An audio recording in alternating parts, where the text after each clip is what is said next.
Lahat ng driver ay kailangang pagdaanan ang LTO written exam bago makakuha ng lisensya sa pagmamaneho.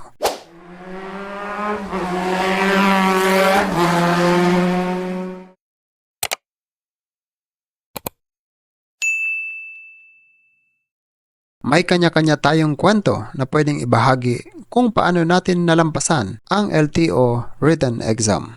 Pero bakit nga ba madami pa din ang bumabagsak?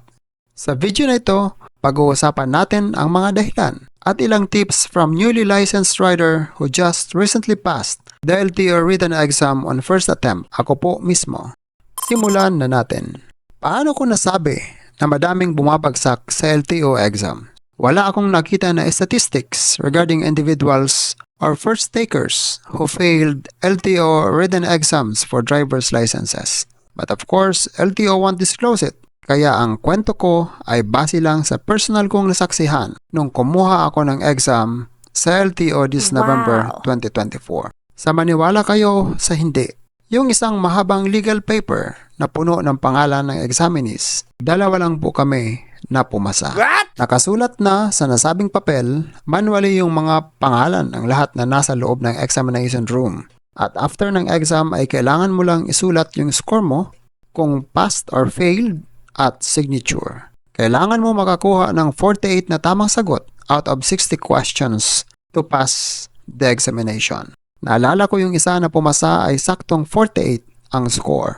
Imagine ninyo mga katuto, kung ilang pangalan ang pwedeng isulat sa isang legal size na papel.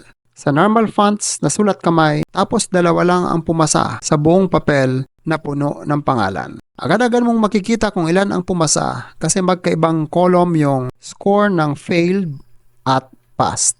Medyo mapapaisip ka, di ba? Yun po ang nagtulak sa inyong lingkod na i-discuss ang topic na ito para makatulong sa mga taong nagbabalak kumuha ng driver's license para maiwasan ang abala, pag-absent sa trabaho, at dagdag na gastos. Segment 1. Why is a driver's license necessary?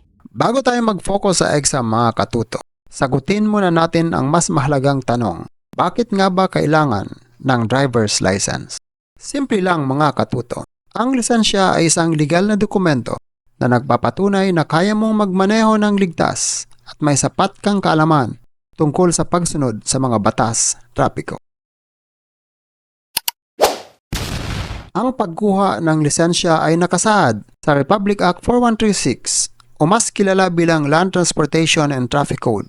Sa Section 19 ng batas, malinaw na sinasabi na iligal ang magmaneho ng walang lisensya. Bilang driver, tungkulin mong sundin ang traffic rules, respect other riders at tiyakin ang kaligtasan ng lahat. Ang lisensya ay hindi lang basta papel, ito ay isang responsibilidad. Segment 2. Why is the LTO written exam difficult? Una, ang written exam ng LTO ay hindi basta-basta. Humble remarks po yan ng inyong lingkod na iba't ibang board exams at professional certifications na ang pinagdaanan at 2 dekada na nagmamaneho sa kalsada. Kung nagtataka kayo mga katuto, bakit ngayon lang ako kumuha ng driver's license? Actually, matagal na po akong may Philippine driver's license na nakuha ko gamit ang license issued by another country. So kung may tanong kayo kung paano gagawin yon, comment po kayo sa baba, lalong-lalo na sa mga OFW natin. Pag ganun kasi na converted lang into Philippine license, matic na pang 4 wheels ang ibibigay sa'yo. Kung sa all restriction codes tayo magbabase, code number 2 o pang 4 wheels lang ang nakalagay sa lisensya. Ibig sabihin, hindi ka allowed magmaneho ng motorsiklo. So balik tayo mga katuto sa topic natin. Bakit hindi madali ang LTO exam? Ang written LTO exam ay comprehensive ang coverage. From road signs, traffic rules, to relevant related laws and regulations. Kailangan mo talagang basahin, intindihin, at isapuso ang lahat ng aspeto ng road safety at batas trapiko. Ngayon ay pag-usapan natin ang 4 na posibleng dahilan bakit may bumabagsak sa LTO exam. Number 1, lack of preparation. Tulad sa mga board exams, ang pinakadahilan ng pagbagsak sa LTO exam o anumang pagsusulit ay dahil kulang sa focus at sa paghahanda. Akala po ng iba ay madali lang dahil common sense lang daw ang mga tanong at matagal na silang nagmamaneho sa kalsada. Pero sa totoo lang, may mga technical terms na hindi common at hindi madaling unawain kung hindi ka nag-review. Number 2, overconfidence. Sabi ng iba, madali lang ang exam kasi bihasa na daw silang magmaneho sa matagal na panahon. Ang masasabi ng tulad ko na 2 dekada nang nagmamaneho sa kalsada at may background sa pag-aaral ng batas, ang LTO exam ay hindi lang tungkol sa driving skills, ito ay tungkol din sa kaalaman mo sa ilang mga batas. Number 3, language barrier.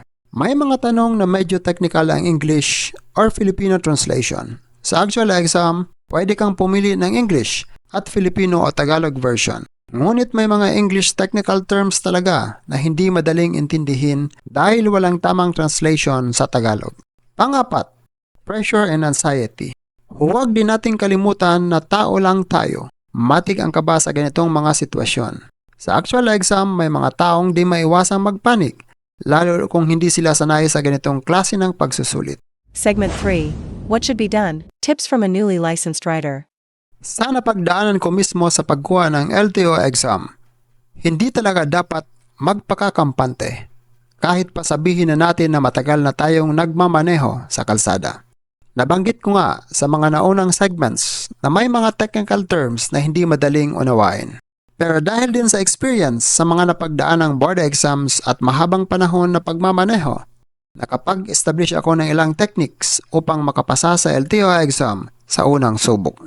Ito ang mga tips na ibabahagi ko sa inyo. Tip number 1, study the LTO Driver's Manual. Unang dapat gawin ay kumuha ng kopya ng LTO Driver's Manual. Pwede mo itong ma-download online sa LTO website mismo. Ito ang pinakamahalagang study materials na dapat mong basahin at isapuso. Ang pinaka-objective naman ng LTO exam ay ang ma-assess ang level of understanding mo tungkol sa iba't ibang mga batas, road signs, traffic rules, violations, at penalties. Bawat tanong sa exam, nandito ang sagot, kaya basahin mo ito ng paulit-ulit. Sa pagbabasa ng LTO Driver's Manual, unahin mo ang road signs. Mahalaga din ang right of way kagaya kung sino ang dapat mauna sa intersections o kung paano ang tamang pag-overtake. Pati na din ang penalties para alam mo ang consequences ng bawat violation. Ang ginawa ko mga katuto, nagsulat ako ng notes sa mga technical terms na hindi ko maintindihan at nireview ko yon paulit-ulit bago ang examination. Tip number 2, take online practice tests. May mga available na reviewers at practice tests online. Search mo lang ang LTO Written Exam Reviewer at mag-practice ka hanggang sa maging confident ka sa mga sagot mo. Subukan mo ding pumili ng sagot bago mo i-reveal ang tamang sagot sa practice questions. Trust me mga katuto, makakatulong yan sa'yo na maging mas handa at confident. Ang isa pang benepisyo ng practice tests ay simulation ng actual LTO exam at nasasanay ka na sa mga format ng tanong at makakatulong mabawasan ang gulat effect.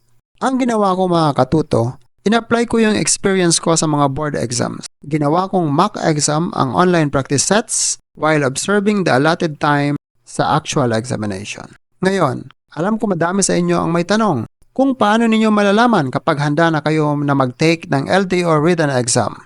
Personally, ang sagot ko po dyan ay depende sa ginawa ninyong paghanda. Ganito po ang gawin ninyo mga katuto. Kumuha ka ng mock exams na 60 questions each at sagutan mo sa loob ng 60 minutes. Pag natapos mo kahit bago maubos ang 60 minutes ay mas maigi po yun. Mahalaga, hindi lumagpas ng 60 minutes. Kapag palagi na kayong nakakakuha ng tamang sagot na at least 48 out of 60 questions sa sunod-sunod na 3 practice sets o higit pa, masasabi po natin na handa na kayo sa LTO examination. Tip number 3, join online rider groups. Pwede din tayong sumali sa mga motorcycle communities online. Dito makakakuha ka ng tips at encouragement mula sa iba pang nag-take ng exam. Madami pa ding mga tao kahit virtual na willing tumulong sa review mo. Tip number 4, magtanong sa mga nakapasa na. Huwag mahiyang magtanong, sabi nga sa commercial ng isang gamot. Ang ginawa ko, kinausap ko ang mga kakilala ko na nakapag-exam na sa LTO. Mas nakakadagdag ng confidence yung mga tips na galing sa nakapag-exam na, lalo yung bago lang kakuha ng driver's license tulad sa ginagawa natin mga katuto.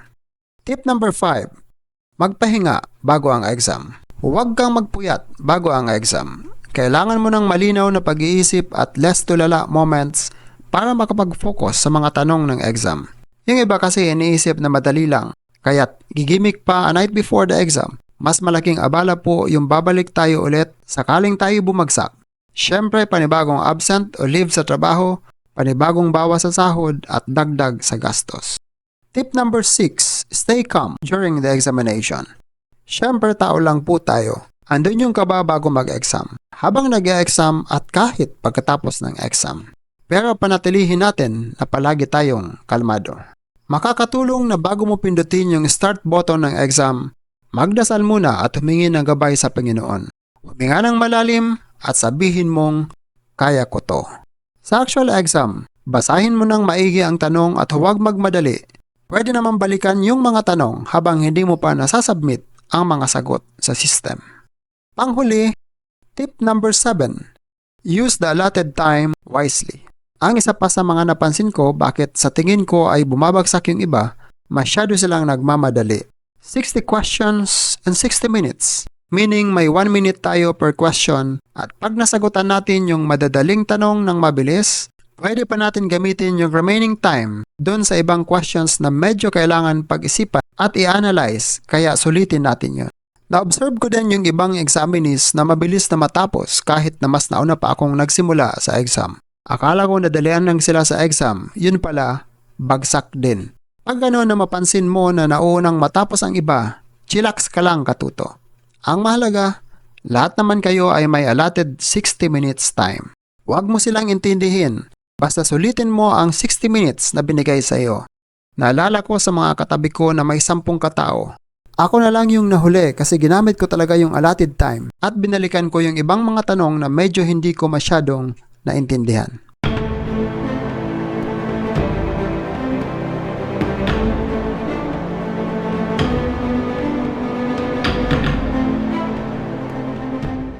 Hindi madali ang LTO written exam pero posible itong maipasa tulad ng nagawa ng iba at nagawa ko sa unang subok.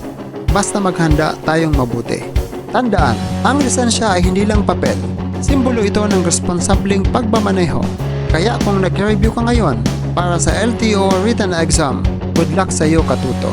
Sana nakatulong sa iyo ang video ito. Believe in yourself, kayang-kaya mo yan.